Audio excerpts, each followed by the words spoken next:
So anyhow, nice to meet you. You as well.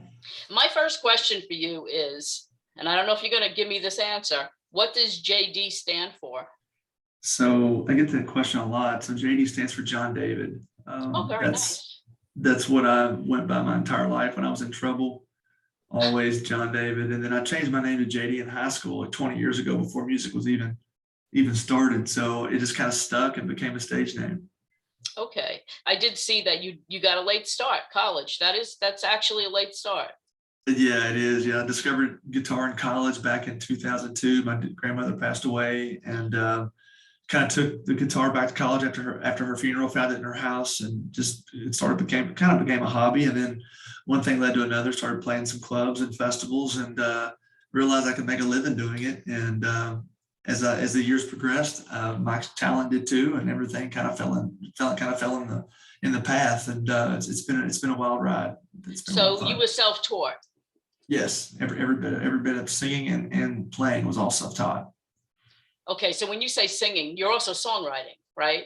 Yes, the songwriting as well. Yes, sing. I did sing, as we all do in the car growing up, and just on the bus rides. I played sports growing up, so we always took school buses everywhere. We went to games, Right. to the ball fields, and so to bypass time before cell phones, you just sang to a boombox, and so that's kind of where singing just came natural. And then when guitar fell in my lap, years later, it just kind of became two and two, and they just kind of went together, and things started to happen.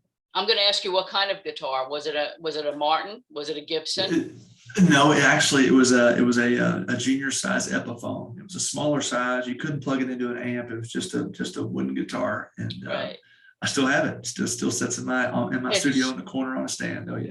without that, there wouldn't be this. There wouldn't be this. You got that right. Okay, so this was actually your grandmother's guitar?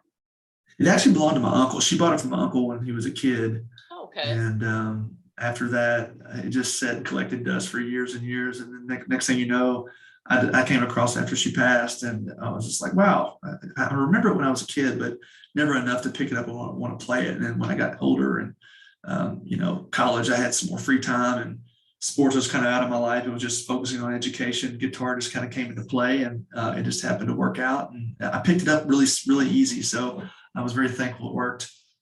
Right. Do you think that because it was a junior size, a smaller guitar, do you think it was easier to learn? No, I don't think so. I just think it definitely was easier to hold, but I'm a 6'5" guy, so Oh, wow. it really felt it A felt bit, kind of miniature, yeah, yeah. Oh, like a banjo. ukulele. It felt like a uke to you. That's pretty funny. That's pretty funny because I Exactly. mean I'm 5'1", so like a junior guitar Oh, is my size guitar. That is my full size guitar, so that's yeah, kind of yeah. funny. Tell me what it was like growing up in Kentucky. Grew up in a little small town, Taylorsville, Kentucky. Just everybody knew everybody. One stoplight, town, few churches, and a bunch of family and friends. Our life revolved around the farm and sports, and just living day to day and having the best time of our lives. And when I go back home, it's still that way. So a lot of my family, mom and dad still live there. My brother and his girlfriend lived there, and then all my family pretty much all still live there. So it's always a great place to visit, and it still reminds me of the way it was when I left in 2008. Is there still just one red light? One? Actually, now there's two, and there's like $15 stores. I'm not exaggerating. So Oh, there's I $4 know, stores at I know. stoplights. I'm in a place called, well, you're in Nashville now, right? Yes. Okay, so I'm in they call it McMinnville here. Yeah, I've heard of it. But Oh yeah. right. So I mean, I live in the place where we have the underground, the caves, where you perform in the Oh yeah, cave. yeah, yeah, yeah, yeah, yeah. It's I heard a lot beautiful. about that. I Oh, heard a it's lot about cool. that. It's so cool. I mean, this is, if you haven't been here, you need to, as a matter of fact, just bring the wife, and you have one little guy, Yes. right? Yeah. So Yes. just, bring them out here. It's beautiful. It's really beautiful area. And yeah, so I mean, I know small town. I mean, but they call it the city. So it's actually, we have several red lights and we have several stop signs, but people forget. When you live in a beautiful place, people forget its beauty. You know what I mean? It just it's just there. So like every now and then I remind myself to actually look up and look around, like when we're driving Right. through our city, which Right. is really like somebody else's big town, our city. And I look Right. up and I can see the mountains, and You okay? Yeah, sorry, they were coming to let me know my car's done. Oh, okay. Okay. You're Um, good. yeah, but definitely take the ride out. You'll be it's like a nice Sunday drive type of thing. We're about an hour and 20 minutes out of Nashville. I've heard a Um, lot about it. okay, so I'm going to ask you some crazy questions before we get Cool. down to talking about your music. So, because these are all things that people always want to know. These are like crazy things. So, Waffle House or Huddle House? Waffle House. Okay, so Waffle. eggs or Absolutely. eggs or waffles? Waffles. Wow. Yeah, Okay, then I for have to go. sure. I have to go with what kind of topping on the waffles? Just give me the plain buttermilk with some syrup and I'm good. No strawberries or blueberries on No, top? no, I'm Wow. just old fashioned buttermilk. Okay. That's all I People want. people are gonna actually like that answer. People like they ask crazy questions and they love it. Who decides what goes on with your hair? Me. It's all up to you. Oh, every bit of it. Wife doesn't have any feedback on that. She Sometimes.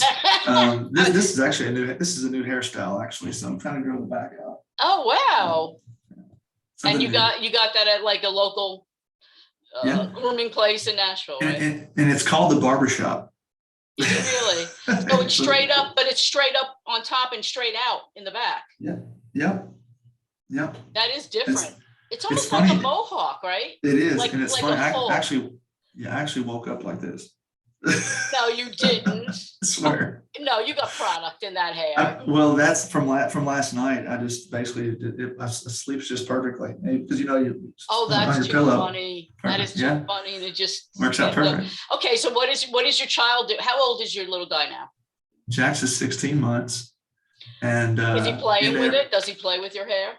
Yeah, he started to pull it. He likes to pull it, but that kind of hurts. But yeah, he's in everything, walking all over the house, tearing up creation, and he loves to pick my guitar. He loves to go through and strum the guitar. So it's been kind of neat to see. Ah, a natural. You might have to get him a little guitar. He's got about 4 of them. He Oh. he only wants to play with mine though. He wants to play with my Gibsons. I'm like, son, calm down. No, be careful. Not the, we'll go get him a baby Taylor, but even that pricey if he wants to lay down on it, like nap with it, that type of stuff. Right. That's cute. Okay, so a couple more crazy questions and then we'll get to more serious stuff. So what's your favorite vehicle and what was your first vehicle? My first car was a red and white Chevy S10 pickup truck. I think it was a 1991. Still had a tape deck.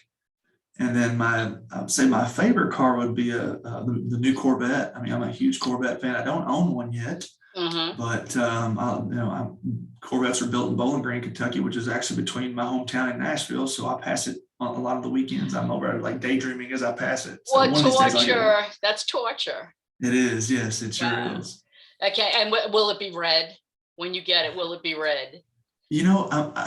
I'm a Kentucky fan, which is Kentucky blue, and our rival is Louisville red, but red stands out more than blue. So I don't know. It's a good question. I have a red Camaro right now, but I just think a red Corvette just pops. I love it. It pops, but have you checked the insurance statistics as far as traffic tickets? I don't need to add to mine. Well, so. The color red is like the color car that's most pulled over. Really? Because it stands out. That explains it, because I've gotten several tickets in my Camaro. Oh boy, we're hitting all kinds of areas here. Oh man, that's pretty funny. Okay, so now we're going to get into some of the serious stuff. So is this your first CRS? This will be my third, I believe, third CRS. So looking forward to getting back. Okay, and do you? I guess not. This wouldn't be the right way to ask this question. Do you enjoy it, or how much do you enjoy it? Maybe would be a better question. Is it CRS or music in general? CRS.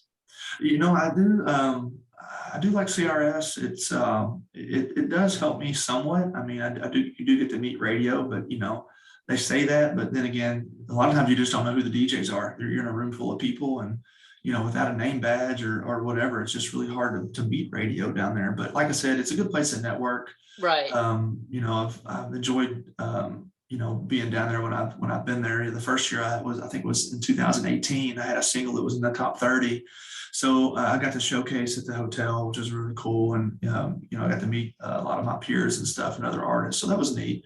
But, it's rather expensive for an artist, I think. It's I think that, expensive, I and it think the price is happens. going to be a little lower. It happens really fast. I mean, Yes. I've obviously been to them, and what I found happens is that by the time that you do all the interviews and get everything either transcribed or whichever way that you do it, by the time you actually get it published, it's weeks after CRS. So I decided, you know what? I'm going to just do all of these things by phone or Zoom, and I'm going to do it prior to and have everything get published during during the week. That's brilliant. And we can actually have a real conversation. You can't really you have like three to 5 minutes of people like flashing by you. You know what I mean? Yeah. It's very fast paced, and it's like you lose your train of thought. And I like the one-on-one better. I think it's a better interview. Okay, so I'm glad that you agree. So I have that you first started playing in college, so we already covered that, and we covered the tail. Okay, so Hometown in My Headlights, or Straight from Kentucky, is your current album. Yes.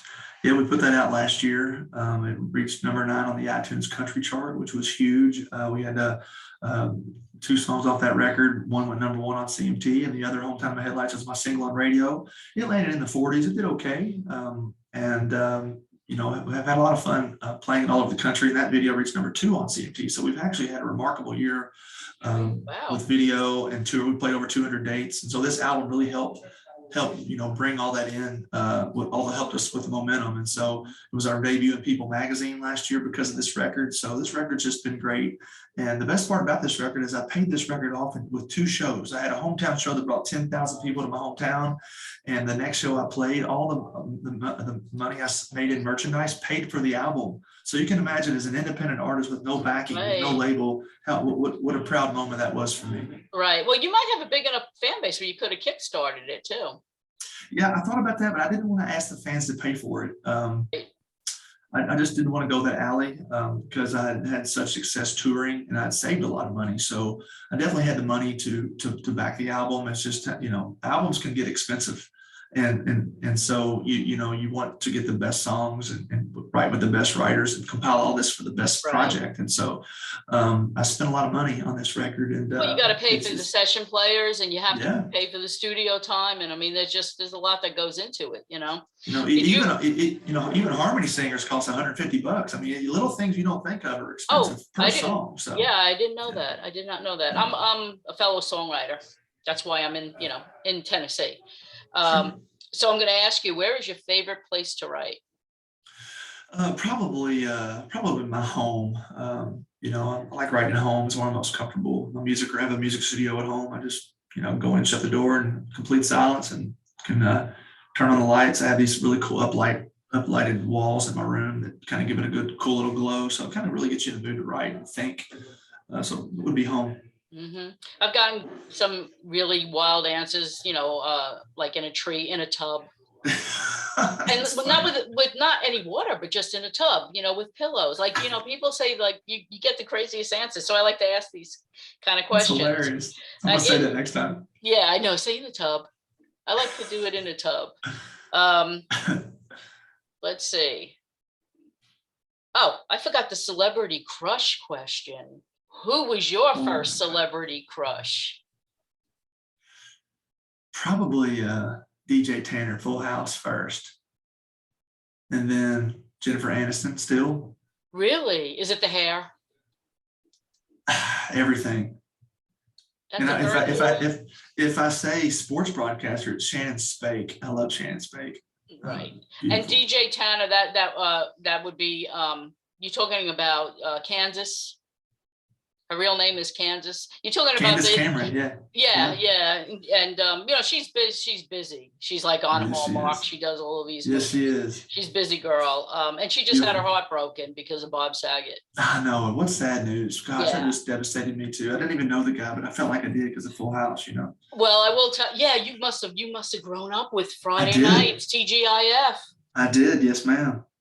That's amazing. I was actually watching my nieces when that was a big thing. My sister used to work nights, so I would have them on Friday nights, and we'd have pizza and watch TGIF. And Yes, we're all hurting. I mean, everybody felt like they lost a beloved, human being. And you're 100% correct. Absolutely. yeah, so that's been a tough one.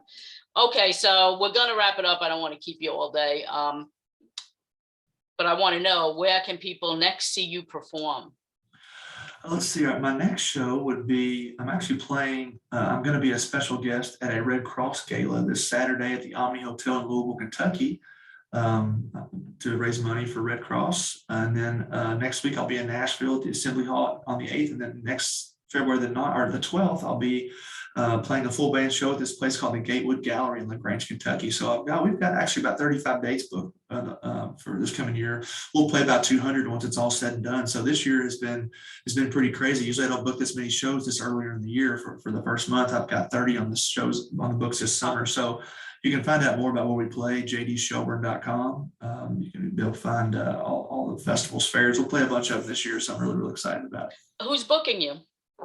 I get, believe it or not, a lot myself, but I get probably most inquiries through my website from word of mouth. People just email my website, festivals, fairs. I was on the cover of the Kentucky Tourism Guide a couple of years ago. So because of that, that gave me a lot of momentum. So I wish I had a talent agency to book me, but I haven't found one that would work me enough. So until then, I'll keep, crushing it myself and just shaking every hand and keep going. These last 4 or 5 years, I've played over 200 every single year. So I'm on a good trajectory. So. Right. Okay. I'm going to stop the recording, but before I do, I want you to stay on though for a few minutes after I stop the recording.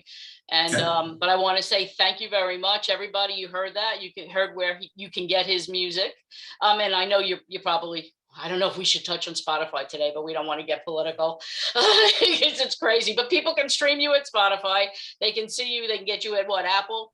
All Apple, of the usual. Amazon. Yeah, all of the usual places where you can get digitalized music. And do you have physical CDs? I do. Yes, ma'am. That's what I sell the most of. Okay, and can they pick up like an autographed CD from your website? Yes, ma'am. Oh, that's perfect. Okay, I'm going to say goodbye now. Stop the recording, but hang out with me a minute, okay?